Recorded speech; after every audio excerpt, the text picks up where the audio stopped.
This happened about 8 or 9 months after I moved into my first house. I was 24 years old, just graduated from college, and finally felt like an adult and independent. The house seemed perfect, especially the basement, huge, deep, and oddly arranged. It was divided by plywood partitions into several separate zones. A place by the stairs, a laundry room, something like a workshop, and a distant pantry. Because of this layout, the basement resembled a labyrinth.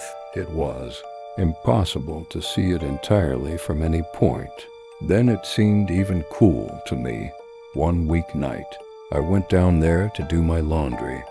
Already on the stairs, I noticed that the light in the basement was on. It seemed strange, but I quickly brushed off the thought, deciding that I just forgot to turn it off last time. The lighting was dim. The old yellow lamps barely dispersed the darkness. When I took a few steps from the stairs, I noticed a movement with my side vision. Instinctively turning my head, I froze.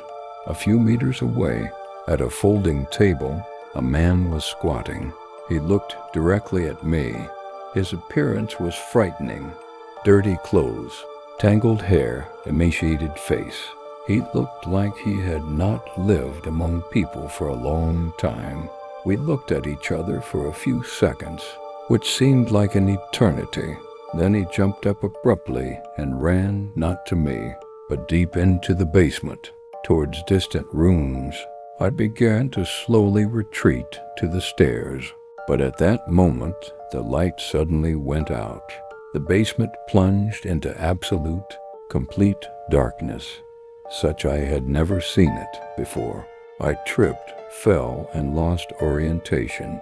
The phone stayed upstairs. In a panic, I started screaming, hoping to scare the stranger away, but instead I heard a scream in response.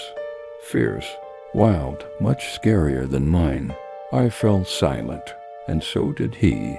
In the dark, I began to make my way to the stairs to the touch, feeling like he was somewhere nearby, and as if he knew this maze perfectly well.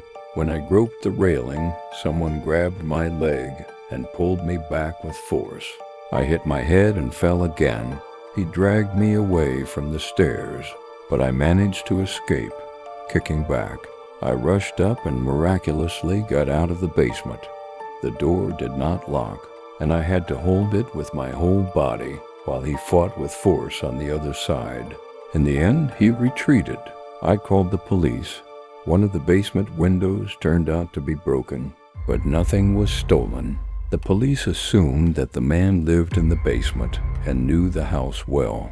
A few months later, I moved out, sure of one thing. If I had been unlucky then, I might not have gotten out alive.